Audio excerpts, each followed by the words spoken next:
Have you ever faced something so shattering, a sudden crash or a devastating loss? A moment where the ground literally disappears beneath you and wondered how you could ever possibly come back? Our guest today knows that feeling intimately. We're talking about trauma not just as a concept, but as a real force that can break us and incredibly make us. Today, we're sitting down with Jeff Rasley, if I'm saying it correctly, an author, a Himalayan expedition leader, and a dedicated humanitarian. Jeff is a survivor who navigated intense PTSD following a crippling motorcycle wreck in Mexico and a fatal avalanche in Nepal. His journey isn't about surviving those high-stake moments. It's about what he learned on the other side. This conversation is for anyone who's ever felt broken and needs a guide on finding their way back to purpose. So we're going to dive right in. This is Keeping It Real on Purpose, and I am Edna White, your host. And I welcome my guest, Jeff Rasley, to the show. Thank you, Edna. It's very good to be with you. Yeah, you too. So I'm really excited because when I was reading your bio, I was like, man, I got to see what this guy looks like. Well, sorry to disappoint you on that score. All of this, oh man, I gotta see this guy because he's got some strength and some angels around him, and just really defying the odds. That's the word, defying the odds.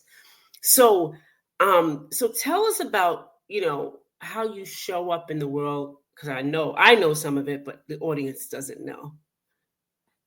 Well, currently, I'm a writer. I've published 17 books, I think about 90 articles. So that's sort of my primary focus now. I practiced law for 30 years. Then I taught a class on philanthropy at Marian University and Butler University here in Indianapolis, where I live.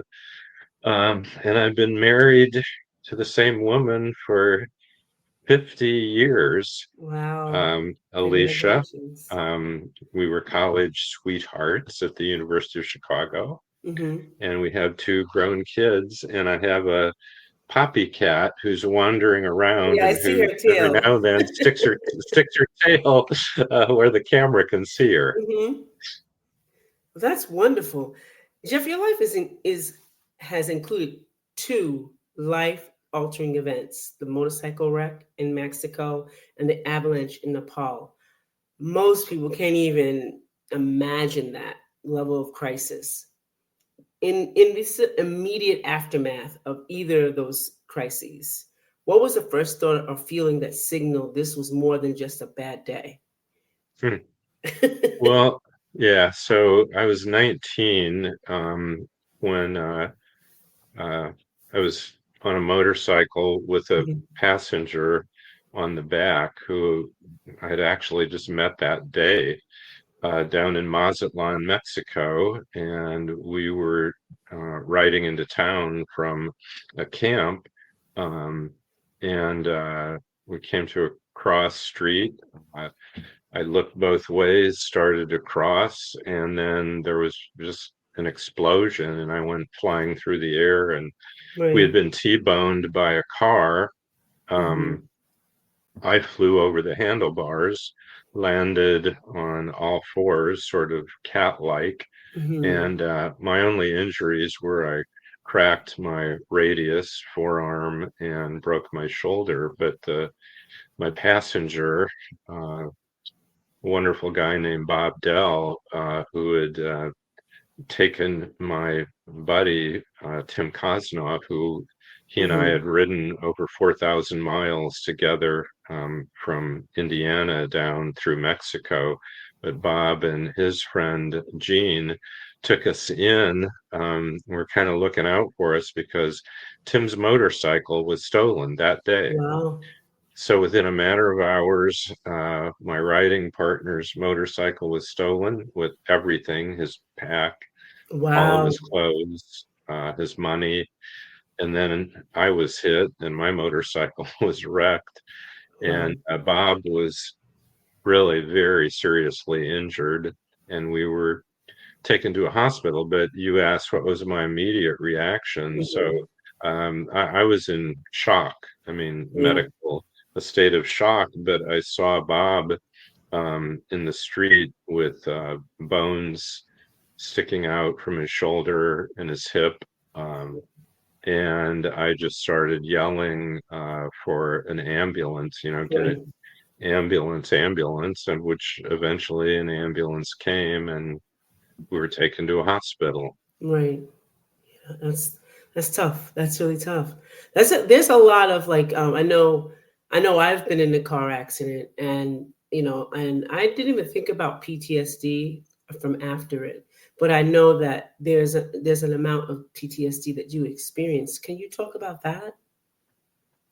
Yeah, it took quite a while because I was in survival mode um, for some time, because after the crash, Bob and I were in the hospital and we were under arrest. There was an Wow. armed guard sitting at our doorway into the hospital room 24 hours a day, Wow. and Bob came out of emergency surgery and was crying and moaning and was obviously in terrible pain. And I kept asking the guard to go get a doctor because Hmm. my friend needed, help, needed to be looked at because he was in so much pain. And the policeman wouldn't let me, and he wouldn't Right. do it. So um, eventually, I knocked him down and Wow. jumped over him and ran out and found a doctor, and they came back and gave Bob more Demerol to treat the pain. Hmm. Um, but then, it was a complicated situation to get out of the hospital and get out of the country, but eventually we did. And then Tim and I hitchhiked home to Wow. Indiana from California. How far? How And far was? Oh, okay. Okay. Okay. yeah, so, Wow. 2000 miles. So we were about 750 miles down in Mazatlan from the California border. Um, and I had relatives, aunt and uncle and cousins in the LA area. So we took a train up there, but then we hitchhiked home because we were 19-year-olds. We were determined to get home on our own power, not our own power, but heard your dog. Hmm. And Hmm. so anyway, so we hitchhiked home, and again, it was just like I'm in survival mode. This isn't really affecting me. And then um, after I was home, I was working in a factory before I went back to school at the University of Chicago, and I had a steel pin in my shoulder, and my arm was in a cast and then a sling, and it Hmm. was, still just, surviving that. And then it wasn't really until I was back in school, I started waking up every night completely covered in sweat, just Wow. total body sweat. Hmm. And, at first I didn't know what was going on. I mean, I had never experienced this before, but eventually I kept having, kind of reliving the crash and seeing Bob with the bones sticking out of his Yeah. hip and his shoulder. And we stayed in contact and wrote each other and talked on the phone. We eventually, over the years, lost contact. I don't know what's happened to him. Right. Right. Um, but he was crippled. I mean, he Wow. would be, he was going to walk with a limp at best the rest of his life. Wow. And so, even though the woman who hit us was eventually also arrested, and it was Mm. determined by the local prosecutor that it was her fault, Right. um, I felt this really terrible guilt that this was the first time Bob had ever been on a motorcycle. Oh, And he wow. asked me to give him a ride and take, ride him into town. And then that happened. So it was, Right. for a 19-year-old, it was just hard Oh, to yeah. live with. Yeah. And that the sweats um, lasted for about 9 months, basically through the school year. And then that next summer, um, my wife and I got married, and I don't know if I don't know if I should give her credit, but it seems like eventually, over the course of that next year, I mean, they continued even after we were married for a Yeah. while, but it became, less and less often. Right. More time would go, and so it was, maybe once a week, and then eventually it stopped. Wow. Wow. You experienced some significant PTSD from that. And I know maybe even Bob probably, right? So I know it seemed like the way you're telling me, it's like a relentless cycle. And even there was great joyous things happening, you still experience this. When was the time that you saw that small crack of light that you could start to kind of dig out of that survival mode? Yeah, well, when I was in the kind of the survival mode, Mhm. it was all about just sort of, I can kind of equate it to doing trucking and mountaineering, where, the physical challenge is so Mhm. great that you just focus on your next step, put that one foot in front of the other, and you keep going by Mhm. taking the next step, next Yeah. step, next Yeah. step. And I think that's sort of, how I was living until the kind of the night sweats and the Mhm. nightmares sort of took me out of that, and I had to start confronting, what had happened, as opposed to just focusing on that next step, and to be more introspective and just really look down deeply into not only what happened, but how I felt about it, how it Right. affected Bob, and that I had to, take some responsibility for that, Mhm. and what happened to me. And eventually, it was something like, okay, I can live with that. It Yeah. happened. Yeah. There's nothing, Yeah. I can't change it. Right. And so now I'm going to just go back to enjoying life. Yeah, that's good. Did you ever incorporate writing or anything like that into that as you were going through survival mode, or no? Well, actually, I wrote my BA paper, Hmm. so 2.5 years later, about that experience. My Okay. advisor was very kind of um, flexible, liberal guy, and so I was supposed to write a paper about philosophy. Hmm. And so what I did is I got permission to start a novel, and the novel was based on my motorcycle experience with my Wow. buddy Tim. And so I called it a novel, but it was really a memoir. And Gotcha. I started writing about that entire experience. And Hmm. so I did. I really, relived it through writing it out. Wow, that's good. That's good because I know a lot of our audience, they write or they're interested in writing or they're book readers. So it's so important to kind of see if that even helped. Because I know for me, coming out of my trauma, writing helped a lot. I mean, putting it down on paper and getting it out of you is so, liberating, and it kind of frees you up to the next step, as you were saying, to the next step. What's the next thing? So that was really good. So you've Yeah. led expeditions to in the Himalayas, and you run a humanitarian work like the Basa Village Foundation. You guide people. through intense risk. How do you personally experience with the trauma that you had change your approach to leading other people?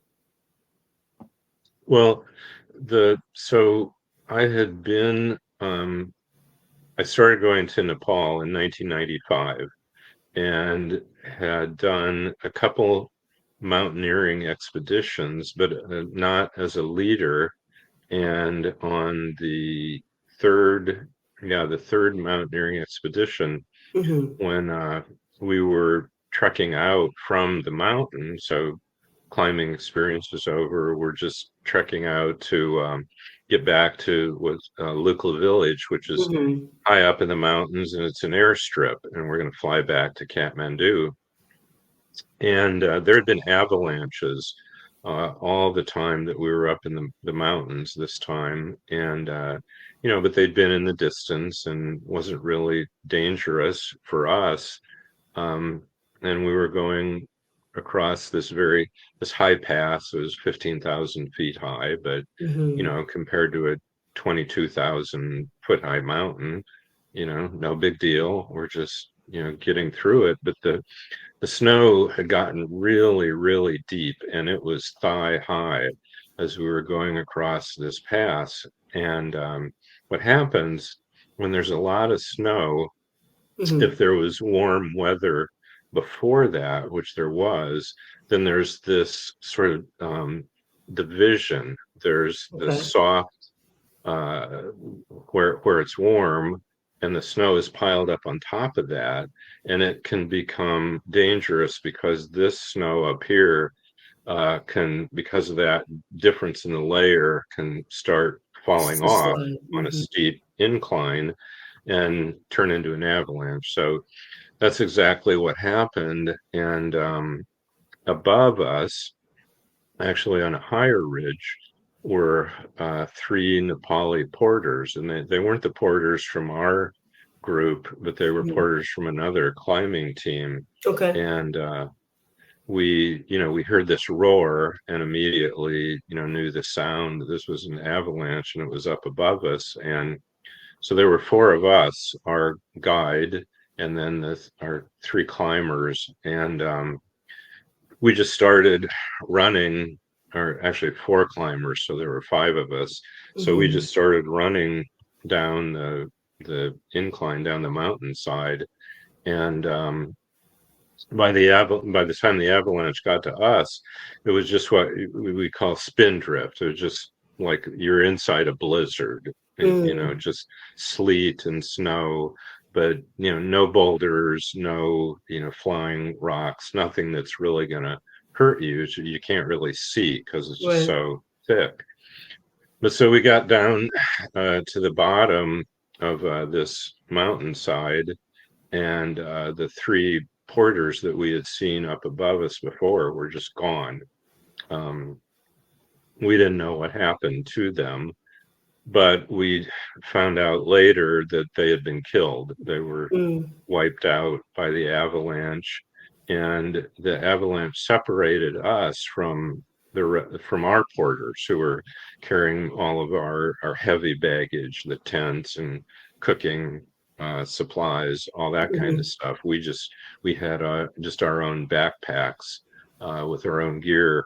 And so then so we're separated from them. The avalanche is blocked, so they can't get to us. We can't get to them. And our guide decided we should just go on to Lukla.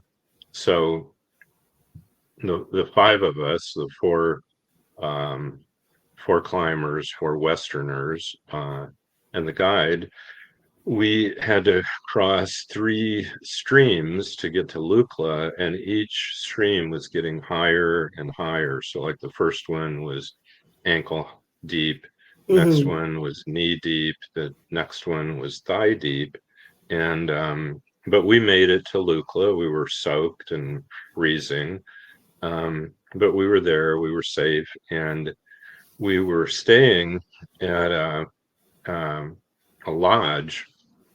Uh, And so our guide went back to try to get to our porters. Mm-hmm. Um, And so he's gone. He said, just stay here, get warm, get fed, take care of yourself. So we're doing that.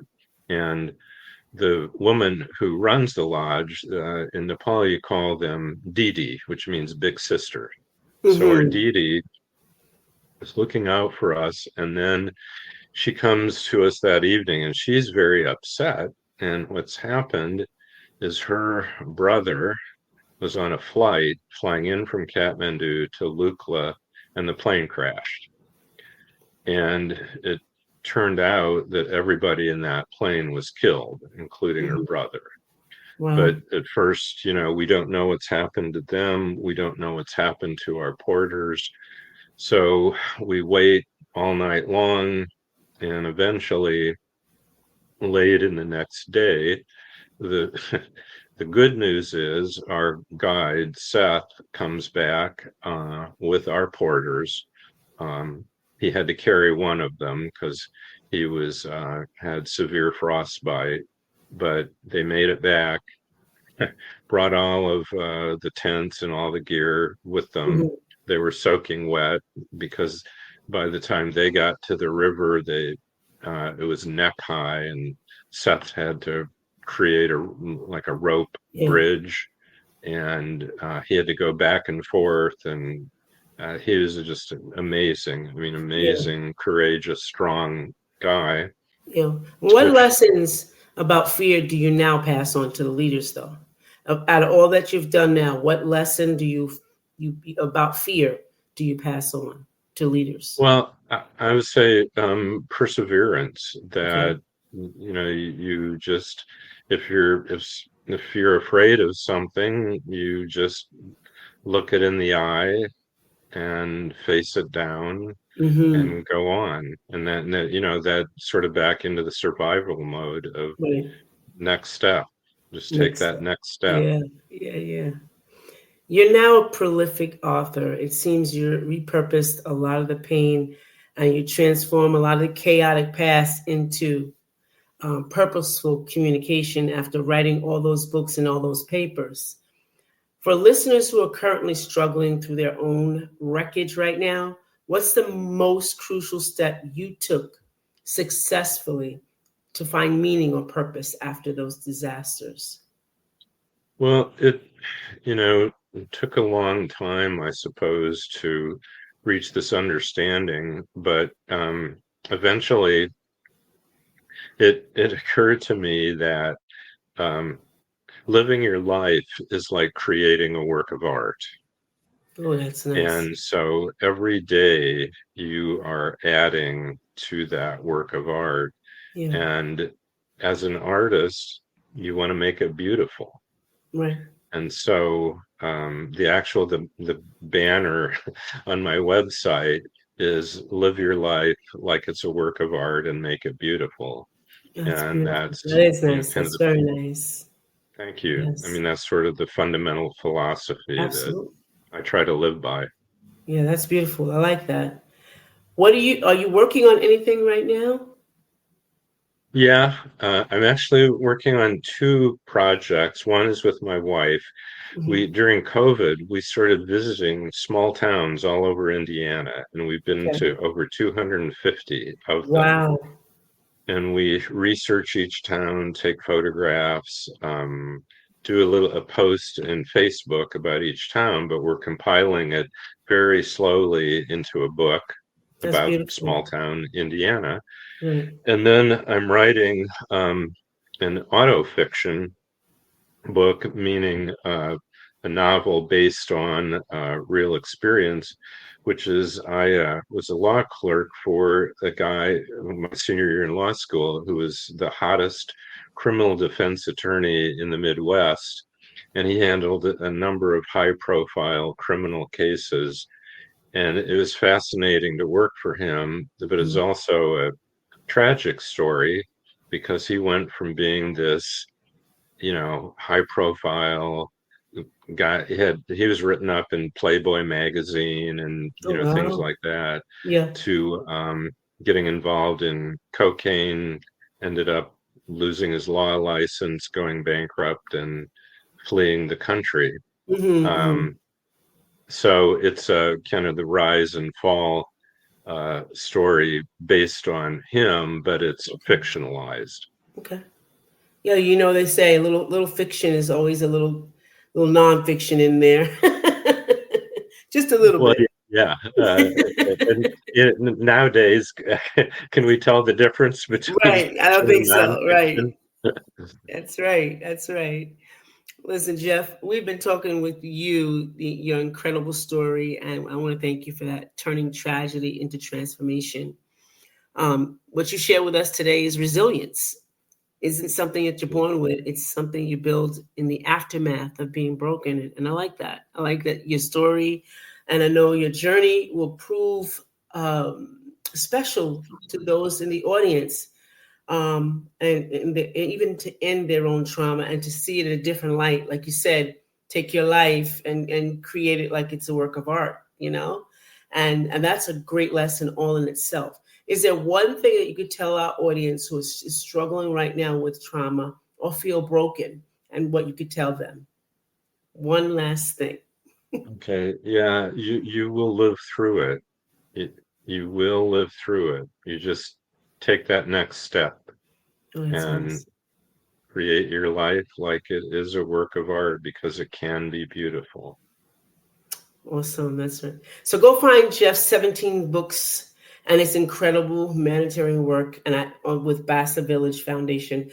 I believe you could just find him by just writing his name. Google him, Jeff Rasley. All right, audience, we want to thank you for being here today, hearing this incredible story. And I know that there's more to come when we talk about Jeff Rasley. Bye for now.